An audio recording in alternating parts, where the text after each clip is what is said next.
Ada orang Allah buka hati dia, dia suka dengan Quran. Quran ni tak boleh lah. Dia pi keluar ke, dia duduk di rumah ke, dia pi rumah anak dia ke, dia pi umrah ke, dia pi berjalan sampai New Zealand di mana ke, Quran tak tinggal. Hari-hari dia jadi jatuh hati dengan Quran. Ada orang dia jatuh hati dengan sedekah.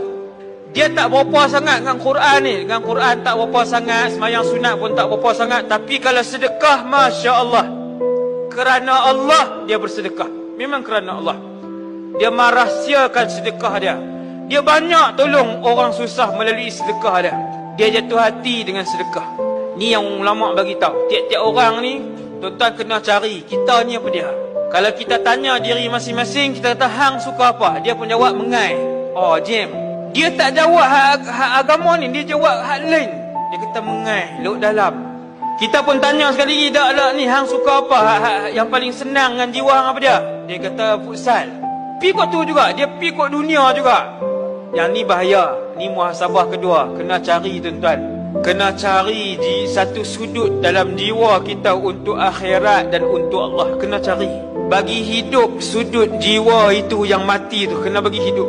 Sebab tiap-tiap orang Allah mesti bagi satu ibadat yang dia suka dengan ibadat tu. Dan dengan ibadat itulah dia mendapat redha.